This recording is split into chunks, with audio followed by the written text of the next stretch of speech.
Ankh Uja Seneb, life, prosperity, and health.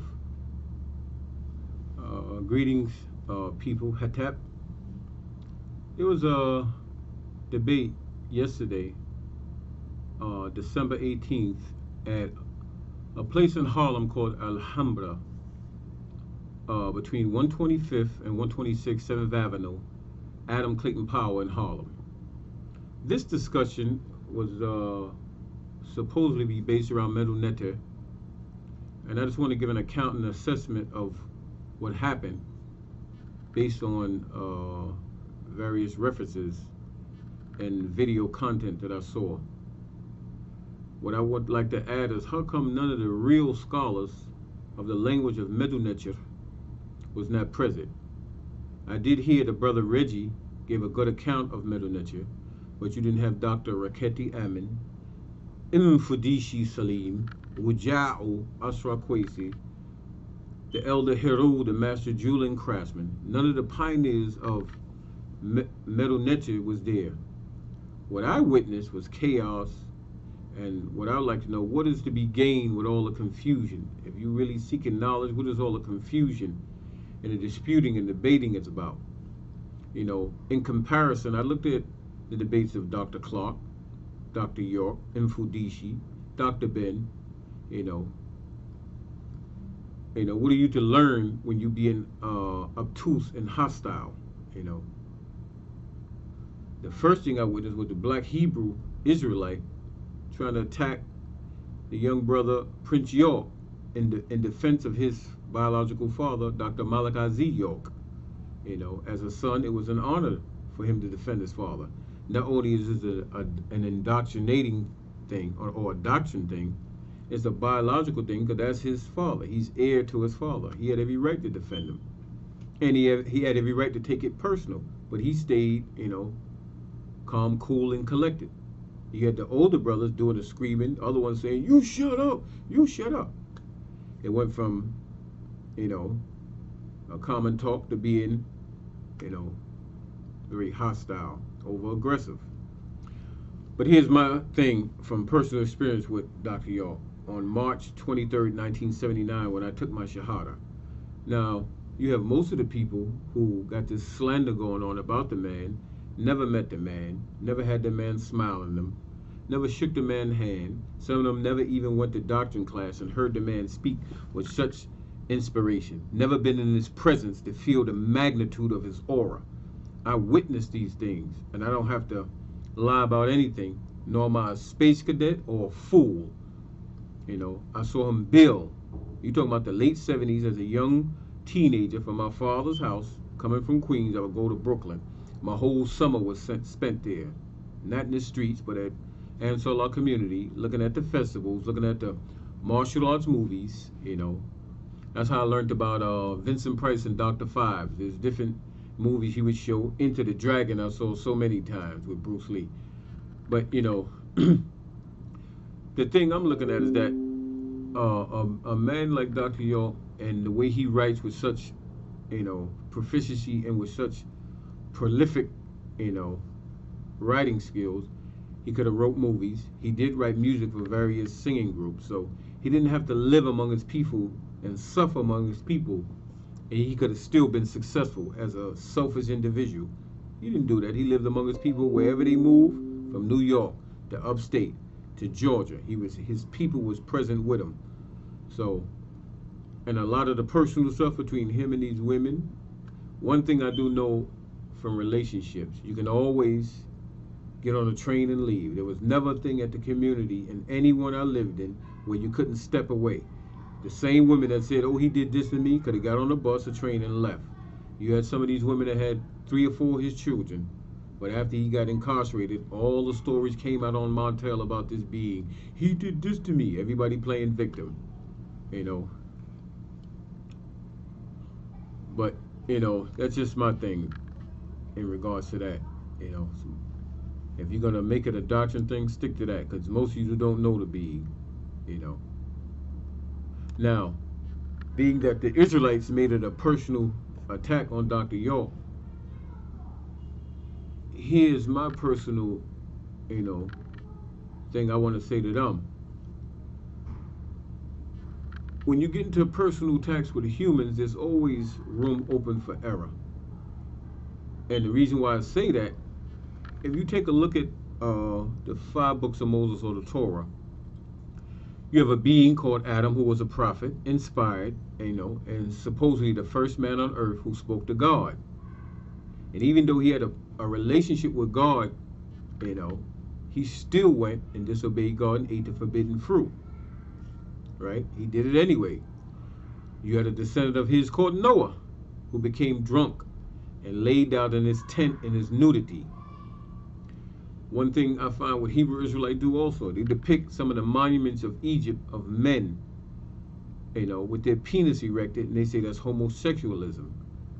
However, if you go to the book of Genesis 9:24, it says Noah awoke from his wine, meaning he was drunk, and knew what his younger son had done unto him. Done to him. Done to him? But yet this is the same man who repopulated the earth after the great flood. These things you find here in the Torah, the five books of Moses or Moshe. You also find an account of Abraham being okayed by God into throwing his second wife Hajar out of the house to make her and her son Ishmael bums that dwell in the desert. This account you can find in Genesis 21st chapter, 6th verse to the 14th verse.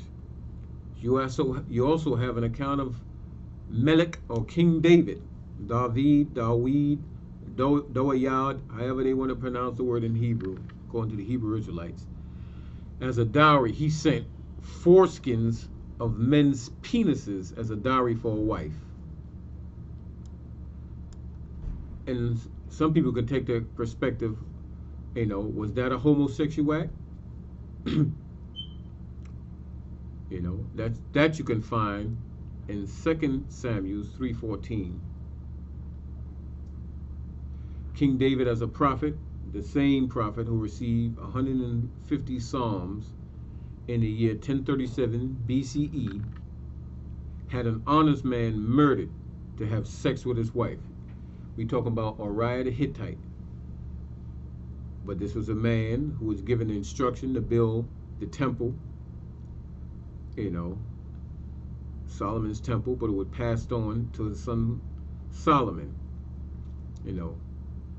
because David was a man of war and his hands had shed blood, so he wasn't allowed to build a temple. But this account of Uriah the Hittite can be found in 2 Samuel's 11th chapter, the second verse to the 7th verse, and the 14th verse to the 17th verse. The same son of David, King Solomon, left the God of the Hebrews, the God he served, because the women and his strange wives' gods were better. After all his Hebrew gods gave him, it wasn't enough. The wealth, the wisdom, that he was blessed with, he had rather follow the gods of his women, And it reminds me of a statement of a movie called Harlem Nights, where Fred Sanford said, he said, it must be some mean that make a man change gods, And this you can find in 1 Kings 11th chapter, the 1st verse to the 11th verse. And my point is to focus on the doctrine and to get away from the personal pursuits. But this is the doctrine of the Hebrew Israelites, which they adhere to, and they claim this is their ancestry. But look at all the errors in judgment and the mistakes and the foul murder they committed as men. So personally, you can leave alone your attacks on Dr. Yaw, because there's far greater things in this, Tanakh, Torah, Nebim, Chetubim, or this Torah, or these biblical stories that you adhere to, other than, making an attack on Dr. Yaw. If you want to keep it dogma debate or indoctrinational debate, an indoctrinational debate, leave it at that. But getting in personal issues, you're always going to find flaws in humans, Now, my personal question to the Hebrew Israelites is in Genesis, Bereshit, 2nd chapter, 7th verse, when it's speaking in regards to the fashioning of a being called the Adam. It uses the word Yi Yesar, which means to fashion, frame, but the proper word is Yod Sin Rish, and it means to fashion. However, in Hebrew, if you look at the script, it has two yods, which is equivalent to two letter Y's, Sin and Rish. And I would like to ask a question to the Hebrew Israelite, why the proper term is one yod, right?